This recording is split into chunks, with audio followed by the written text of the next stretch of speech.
وعلى آله وأصحابه أجمعين أما بعد فأعوذ بالله من الشيطان الرجيم بسم الله الرحمن الرحيم وذكرهم بأيام الله صدق الله مولانا العظيم درود شریف پڑھیں اللهم صل على سيدنا مولانا محمد وعلى الجود والكرم وآلہ وصحبہ وبارک وسلم.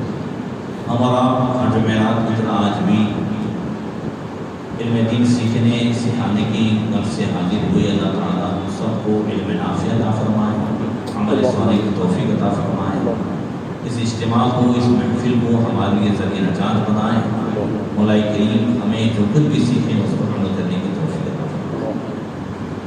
اچھا بننے اور اچھا جینے کے لیے اچھوں کی پیروی ضروری ہوتی ہے, اچھوں کی صحبت ضروری ہوتی ہے, اچھوں کی زندگی کو پڑھنا یا سننا ضروری ہوتا ہے. اچھائیاں ہم میں بھی آتی ہیں, مگر ان اچھوں نے ان اچھائیوں کو, ان خوبیوں کو, ان کمالات کو کیسے ہضم کیا ہوتا ہے وہ ان کی زندگی سے پتہ چلتا ہے. بہت سارے ایسے نہیں ہیں کہ پہلے سے بگڑائے تھے, ہم کہتے ہیں یار پہلے تو بہت اچھا تھا, اس کا مطلب وہ اچھائیوں سے ہضم نہیں ہو سکی, وہ اچھائیوں سے ہضم ہو سکی.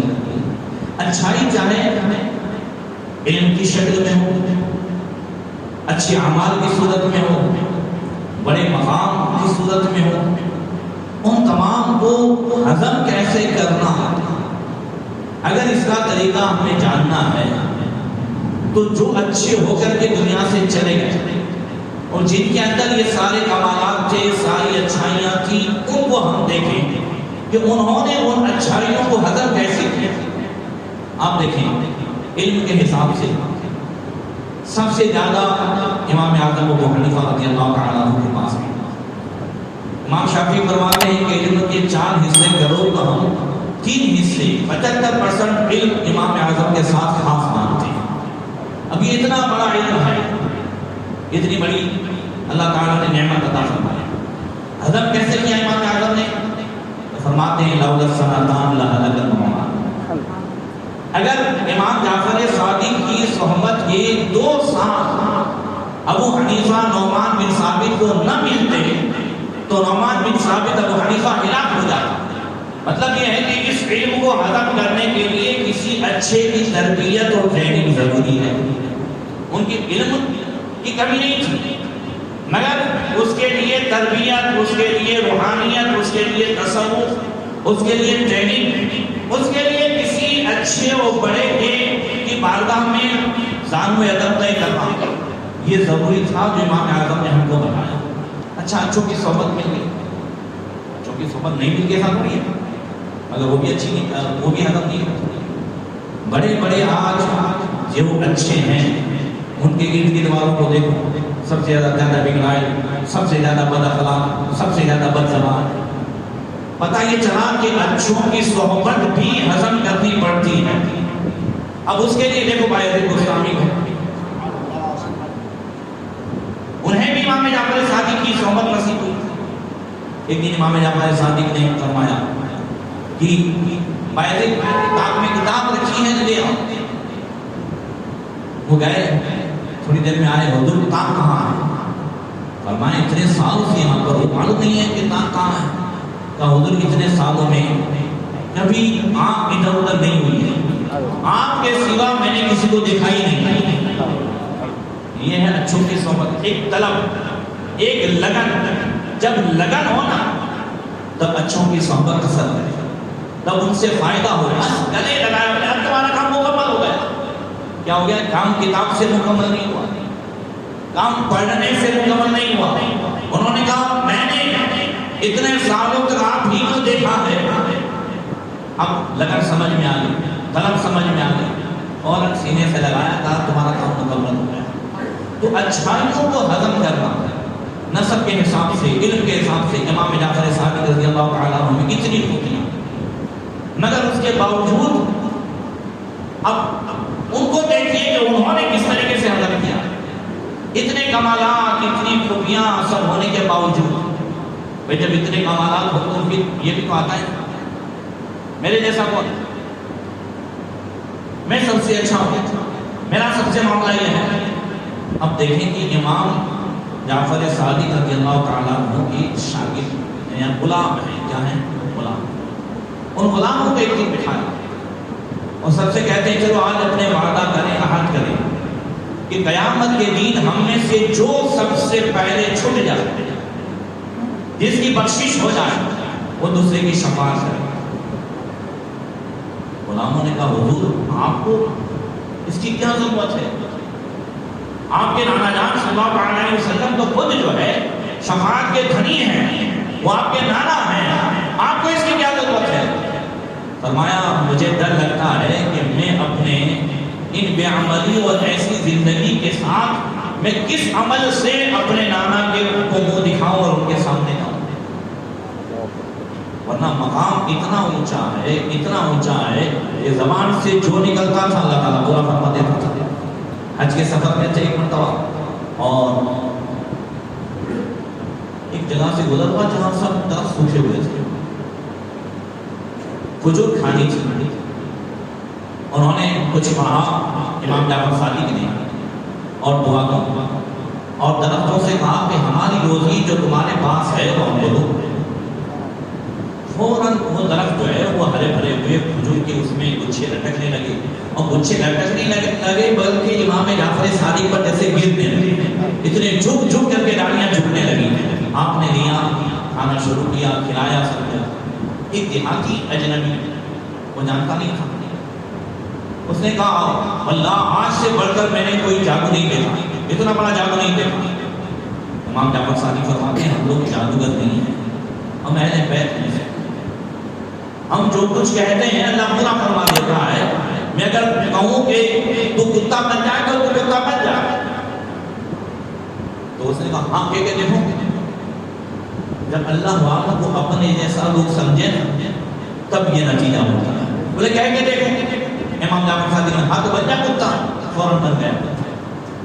اب دوڑے دوڑے گھر گئے، گھر والوں نے سمجھا کوئی کتا آ گیا ہے، مار بھگا رہا ہے، مار بھگا رہا ہے۔ امام جعفر صادق نے ایک آدمی کو پیچھے بھیجا جا کر کے دیکھو کیا ہوتا ہے۔ وہ آیا تو گھر والے مار رہے تھے، کتا پھر جو ہے دوڑتے دوڑتے امام جعفر صادق کی بارگاہ میں، آنکھ میں آنسو ہے اور پوچھ کے رات ہے۔ آپ نے پھر ہاتھ اٹھایا، کہا مولا اسے احساس ہو گیا، ابھی تک پھر سے انسان بنا دے، پھر سے انسان ہو گیا۔ فرمایا اب تمہیں یقین ہے وہ جادو تھا یا اللہ کا فضل تھا؟ بولے 1000 مرتبہ مانتا ہوں کہ اللہ کا فضل تھا۔ کبھی کبھی جو ہے سیدھی دل سے کچھ مانتے نہیں ہیں تو ان کو اس انداز سے منانا پڑتا ہے۔ امام جعفر صادق کا انداز دیکھو، اللہ تعالیٰ نے وہ مقام عطا فرمایا تھا۔ خلیفہ مرثود نے ایک دن بلایا اور کہا کہ اے امام اللہ مجھے معلوم ہے کہ اگر میں آپ کے خلاف کوئی معاملہ کروں یا آپ کے خلاف کچھ کروں، مگر مجھے پتا چلا ہے کہ آپ میرے خلاف بیٹھ لیتے ہیں، ایک ماحول بناتے ہیں، ماحول خراب کرنے کی کوشش کرتے ہیں۔ آپ نے فرمایا اللہ میں نے تو کبھی یہ سوچا بھی نہیں ہے، تم کو کس نے بتایا؟ وہ فلاں نے بتایا۔ کب بولا اسے بلایا گیا۔ خلیفہ منصور نے کہا کہ تو کہتا تھا نا کہ امام جعفر صادق ایسا کرتے ہیں، ایسا ایسا کہتے ہیں۔ بولے ہاں کہتے تو ہیں، کرتے ہیں، سب آپ کے خلاف بیٹھ کرتے ہیں، ماحول خراب کرتے ہیں۔ امام جعفر صادق نے کہا اچھا تو اللہ کی قسم کھاتا ہے؟ ہاں اللہ کی قسم کھاتا ہوں۔ باللہ عالم الغیب والشہادہ، امام جعفر صادق نے ایسا کیا، ایسا کیا، اللہ کی قسم جو عالم الغیب والشہادہ ہے اس کی میں قسم کھاتا ہوں۔ امام جعفر صادق نے کہا ایسا نہیں، ایسا نہیں، میں قسم کھلاتا ہوں ویسے کھاؤ۔ اسے سنیے گا خاص، میں قسم کھلاتا ہوں۔ کہا کیسے؟ امام جعفر صادق نے کہا تو ایسے کہے کہ بریت من حول اللہ و قوتی، بریت من حول اللہ و قوتی والنجات من حولی و قوتی، لقد فعل جعفر کذا و کذا ولقد قال جعفر کذا و کذا۔ تو اس طریقے سے قسم کھا کہ میں اللہ کی طاقت و قوت سے نکل گیا، اللہ کی گارنٹی سے نکل گیا، اور میں اپنی طاقت و قوت کی گارنٹی میں آ گیا، میں اپنے ذمے میں آ گیا، اللہ کے ذمے قدرت سے نکل گیا۔ اب کہ اس طریقے سے کہ کہ جعفر صادق نے ایسا کیا، جعفر صادق نے ایسا کہا. وہ بھی پڑھا لکھا تھا، کہنے لگا نہیں ایسے قسم نہیں کھا سکتی یار جو اللہ کی گارنٹی سے نکل جائے. صحیح ہے، پہلے کھا لی اللہ کی قسم ایسے ہی کھائی، اب کھلائی کہ اللہ کی گارنٹی سے نکل، اور پھر کہا کہ میں اپنی گارنٹی میں آیا. جب اس نے منع کیا تو خلیفہ منصور نے کہا نہیں تجھے قسم کھانی پڑے گی، ابھی تو نے کھائی تھی نا. جیسا یہ کہنے لگا ابھی ایسا کہا ہی تھا کہ دھڑام سے نیچے گرا اور وہیں مر گیا. وہیں کیا ہو گیا؟ مر گیا. اس واقعے نے آگے ہے ابھی اس واقعے نے بتایا کہ بندہ اللہ کی گارنٹی میں ہوتا ہے. کس میں ہوتا ہے؟ من صلی صلاۃ الصبح فهو فی ذمۃ اللہ. اللہ کے رسول نے ترمذی شریف میں فرمایا کہ جس نے فجر کی نماز پڑھ لی وہ اللہ کی گارنٹی میں آ گیا. جس نے فجر پڑھ لی وہ اللہ کی گارنٹی میں. مشکوٰۃ شریف میں ہے 10 وصیتیں اللہ کے رسول صلی اللہ علیہ وسلم نے حضرت معاذ بن جبل سے فرمائی. اس میں تیسری وصیت یہ تھی کہ لا تترکن صلاۃ مکتوبۃ متعمدا فإن من ترک صلاۃ مکتوبۃ متعمدا فقد بریت منہ ذمۃ اللہ. کہ جان بوجھ کر کے ایک ٹائم کی نماز مت چھوڑنا. جو شخص جان بوجھ کر کے ایک ٹائم کی نماز چھوڑتا ہے وہ اللہ کی گارنٹی سے نکل جاتا ہے. اب جو اللہ کی گارنٹی سے نکل گیا پھر اس کی روزی میں برکت ہوگی، پھر اس کے گھر میں سکون ہوگا. ایک ٹائم کی نماز چھوڑی تو اللہ کی گارنٹی سے تو نکل گیا. اب اس نے زبان سے اقرار کر لیا کہ میں اللہ کی گارنٹی سے نکل کر اپنی گارنٹی میں آیا، زندہ رہا. صحیح ہے. تو اسی طریقے سے جو بندہ نماز نہیں پڑھتا وہ بھی اللہ کی گارنٹی سے نکل جاتا ہے. اب وہ آپ کہیں گے وہ تو زندہ ہے، تو اس نے ابھی اقرار نہیں کیا ہے مگر زندہ ہے. کیا اس کے گھر میں سکون زندہ ہے؟ کیا اس کے گھر میں برکت زندہ ہے؟ کیا اس کے گھر میں چین زندہ ہے؟ کیا اس کے گھر میں جو قرار ہے اعلیٰ بذکر اللہ تطمئن القلوب، یہ خدا کے ذکر والا جو قرار ہے وہ قرار زندہ ہے؟ کبھی کبھی روحانی اعتبار سے موت ہو جاتی ہے اور بندہ چلتا پھرتا کھاتا پیتا ہے تو کہتا ہے میں زندہ ہوں. وہ زندہ ہوتے ہوئے بھی مرتا ہے. زندہ ہوتے ہوئے بھی کیا ہے؟ فرمایا اللہ تبارک و تعالیٰ نے کہ وَلَقَدْ ذَرَأْنَا لِجَهَنَّمَ كَثِيرًا مِنَ الْجِنِّ وَالْإِنسِ لَهُمْ قُلُوبٌ لَا يَفْقَهُونَ بِهَا وَلَهُمْ أَعْيُنٌ لَا يُبْصِرُونَ بِهَا وَلَهُمْ آذَانٌ لَا يَسْمَعُونَ بِهَا أُولَٰئِكَ كَالْأَنْعَامِ بَلْ هُمْ أَضَلُّ. اللہ فرماتا ہے ہم نے جہنم کے لیے کچھ انسان و جنات ایسے تیار کیے ہیں کہ ان کے پاس دل تو ہے مگر وہ حق سمجھتے، آنکھیں ہیں حق دیکھتے نہیں، کان ہے حق سنتے نہیں. یہ جانور ہے بلکہ اس سے بھی گئے گزرے اس سے بھی بہت برے ہیں. یہ اللہ فرماتا ہے. تو پتہ یہ چلا کہ آنکھ کان دل انسان کا جسم یہ چلتا پھرتا ہونا یہ زندگی اصل نہیں ہے. اصل زندگی ہے کہ اس کے اندر روحانیت ہے، اس کا ضمیر نہیں مرا ہے، بات کا احساس ہوتا ہے. اگر باتوں کا احساس ہوتا ہے، قرآن و حدیث کا احساس ہوتا ہے تو ابھی وہ زندہ ہے. ابھی کیا ہے؟ وہ زندہ. یہ احساس کا ہونا بھی ضروری ہے. جو امام جعفر صادق رضی اللہ تعالیٰ عنہ اتنے اونچے مقام پر، مگر احساس کیا ہے کہ ان اعمال کے ساتھ میں اپنے نانا کو منہ کیا دکھاؤں؟ بات سمجھ میں آ رہی؟ یہ احساس بہت ضروری ہے. جب تک یہ احساس ہے توبہ کی توفیق مل سکتی ہے. جب تک یہ احساس ہے سر سجدے میں جھکے گا. جب تک یہ احساس ہے آنکھوں میں آنسو آئیں گے. جب تک یہ احساس ہے بد عملی بے عملی پر جو ہے ایک تھر تھری اور جھرجھری آئے گی کہ مجھ سے یہ غلطی ہوئی ہے. اور جس دن یہ احساس مرا اس دن پھر گناہ فیشن لگتا ہے، گناہ اچھا لگتا ہے. اور جس دن گناہ اچھا لگنے لگے، فیشن لگنے لگے تو سمجھ لو کہ پھر اس کا علاج ہوتا نہیں. بلکہ اس نے خلیفہ منصور نے اسے پھینکوا دیا. جب حضرت امام جعفر صادق نکلنے لگے تو خلیفہ منصور کا وزیر ربی وہ پیچھے پیچھے گیا، کہنے لگا خلیفہ آج اتنا غصے میں تھا، اتنا غصے میں تھا کہ ایسا لگتا تھا کہ آج آپ کو قتل کروا دیتا یا کچھ بھی کرتا. مگر آپ آئے تو کچھ پڑھ رہے تھے. کیا کر رہے تھے؟ پڑھ رہے تھے. اور آپ کو دیکھتے ہی بالکل موم جیسا ہو گیا، نرم ہو گیا، ادب سے بیٹھ گیا. کیا پڑھ رہے تھے؟ امام جعفر صادق نے فرمایا میں اپنے جو ہے دادا حضرت امام حسین کی بتائی ہوئی وہ دعا پڑھ رہا تھا کہ جب کوئی ظالم حاکم ہو یا کوئی بھی ہو یا کوئی بھی مشکل آئے کوئی بھی مصیبت آئے اس وقت یہ دعا پڑھ لے کہ مصیبت دور ہو جائے. یا عدتی یا شدتی یا غوثی یا قربتی اخرجنی بعینک لا تنام واختفی برکنک لا یزام. ربی کہتا ہے کہ یہ دعا میں نے یاد کر لی, اس کے بعد جب کوئی مشکل آتی مصیبت آتی میں اسے پڑھتا, اس دعا کی برکت سے مشکل حل ہو جاتی. میں نے 2-3 دن پہلے آپ کو یہ دعائیں پرسوں بھیج دی ہیں, پرسنل بھی بھیجی ہیں, گروپ میں بھی بھیجی ہیں, نہ ہو تو پھر جو ہے بھیج دی جائے گی. تو یہ دعا اسے یاد کر لیا. اور آج کے ماحول میں کیونکہ آج ہر طرف ظالموں کی نظر ٹیڑھی ہو گئی ہے, تو میرا کہنا یہ ہے کہ گھر سے نکلے تو ایک مرتبہ پڑھ لیں. جیسے بیچارے جاب میں جائیں, جیسے جاب میں جائیں تو سب کی نظر پتہ نہیں کب ماحول خراب ہو, نظروں میں زہر آ گیا ہے. تو ایسے ماحول میں جب بھی کہیں باہر جائیں تو پڑھ لیں, ایک مرتبہ پڑھ لیں, انشاءاللہ تبارک و تعالیٰ ظالم نہ ہو جائیں گے. تو یہ امام جعفر صادق رضی اللہ تعالیٰ عنہ کی بارگاہ میں عرض یہ کر رہا تھا کہ حضرت داؤد طائی آئے. داؤد طائی بڑے پائے گے ولی ہیں, کہنے لگے حضور کچھ نصیحت فرمائیں. اے داؤد تم خود اپنے زمانے کے ولی کامل ہو, درویش صفت ہو, عابد زاہد ہو, تمہیں نصیحت کی اور وصیت کی کیا ضرورت ہے؟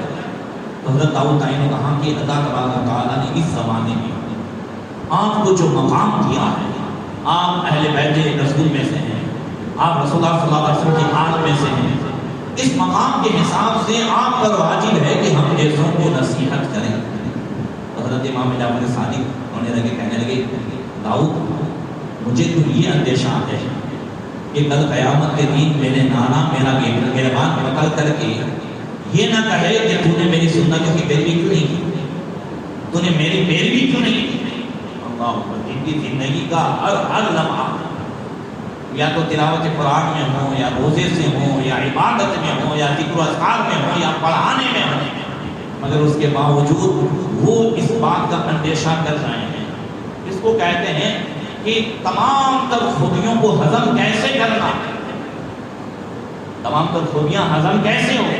تو ایک نوکر کو اگر سیٹھ نے سارے اختیارات دے دیے ہوں, کیا دے دیے ہوں, مگر پھر بھی اسے اگر سیٹھ کا یہ احساس ہو یا سیٹھ پوچھے گا تو جواب کو دینا ہے, جواب دینا یہ سارے اختیارات ختم ہو جائیں گے, سارے اختیارات کو کیا ہو جائیں گے, ختم ہو جائیں گے. اور اگر یہ سیٹھ سے بھی جو قدم آگے بڑھ کر کے وہ کریں تو وہ اختیارات ختم ہوں گے. خوبیوں کو ہضم کرنا. اور یہ ایک دوسری بات کرما بیٹھے ہیں کہ اچھائی کے لیے ایک چیز یہ بھی ہے کہ ان اچھوں نے محنت کتنی کی ہے. ہمارے آج کل کا جو دور ہے نا وہ شارٹ کٹ کا دور ہے, محنت کم کرنی ہے اور شارٹ کٹ میں پانا زیادہ ہے. دیکھو باپ دادا نے کتنی محنت سے کھیت لیا, یہ لیا, وہ لیا. باپ دادا نے ہمارے محنت سماج میں دیکھو تو باپ دادا نے بڑی بڑی محنت کر کے دکان. آج کل ہماری جو اولاد ہے نا ان کو شارٹ کٹ میں ایک ہی رات میں جو ہے وہ کروڑ پتی بن جانا ہے, شیئر بازار میں لگا دیا ہو گئے, سمجھ رہے ہیں. تو یہ شیئر بازار میں لگاتے ہیں, شارٹ کٹ میں بن جاتا ہے. تو اسی طریقے سے شارٹ کٹ میں غزالیے دورہ رازیے زماں شارٹ کٹ میں وہ جو ہے اونچے اونچے بن جانا ہے. مگر ان اللہ والوں نے محنت کتنی کی, ہم تک کتنی محنت سے پہنچا. حضرت امام مسلم, امام بخاری امام مسلم دونوں ساتھ میں بولتے ہیں.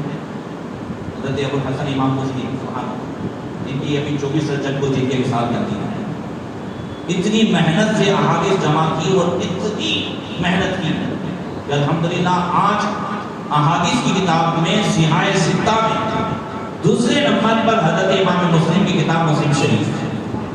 بخاری شریف اور مسلم شریف دونوں کی حدیثیں وہ ہر اعتبار سے معتبر سمجھی جاتی ہے, بلکہ بعض محدثین کے نزدیک بسا اوقات جو ہے وہ امام بخاری کی بخاری سے امام مسلم کی جو ہے مسلم شریف وہ زیادہ معتبر مانی جاتی ہے.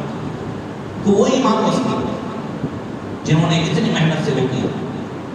انتقال کے دن کسی نے جو ہے یا اس کے اگلے دن کسی نے ایک حدیث کے حوالے سے پوچھا تو وقت پہ بتا نہیں سکے. ہم گھر گئے اور کتابیں جو ہیں دیکھنے لگے ڈھونڈنے لگے. بک بھی لگی تھی، حدود کی ٹوکری پڑی تھی، اس میں ایسے مستغرق ہوئے، ایسے ڈوبے پڑھنے میں، دھیان نہیں رہا کہ کتنی پوری ٹوکری ختم ہو گئی. وہ دھیان نہیں ہے تو کھا رہے ہیں اور حدیث ڈھونڈ رہے ہیں اور اسی میں ان کا وصال ہو گیا. اسی میں کیا ہو گیا ان کا وہ محنت. آپ کو ایک واقعہ سناؤں گا شاید سمجھ میں آ جائے. اعلیٰ حضرت کی والدہ صبح آئی بولی احمد میں آپ نے ناشتہ کر لیا؟ ہاں کر لیا. ناشتہ کر لیا؟ ہاں کر لیا. کون دے گئی؟ بولے وہ کنیز جو ہے کر گئی، وہ دے گئی. بولے آپ نے تو ملائی رکھی ہوئی ہے تو وہ کیا دے گئی؟ اعلیٰ حضرت جو ہے لکھ رہے تھے، وہ اپنے مطالعے میں وہ لکھنے میں مشغول تھے. تو دیکھا تو وہ چونے کا پورا کٹورا، چونے کا، اور چونا معمولی ہے جو پان میں کھایا جاتا ہے، وہ اعلیٰ حضرت کو دے گئی تھی ملائی کے بدلے میں. اور روٹی وہ اعلیٰ حضرت کھا رہے ہیں اور ذرا برابر فرق نہیں پڑ رہا ہے، وہ پڑھ بھی رہے ہیں، کتاب لکھ بھی رہے ہیں، سب کچھ ہو رہا ہے مگر کوئی اثر نہیں ہو رہا. وہ ان کی محنتیں کیا تھی. آج اپنے محنت کم کرنی ہے اور آپ لینا بہت زیادہ ہے. تو بڑوں کی زندگی سے کچھ ملتا ہے. سفیان ثوری آئے امام جعفر صادق سے کہنے لگے حضرت کوئی نصیحت فرمائیں. بڑے بڑے اکابر آتے تھے.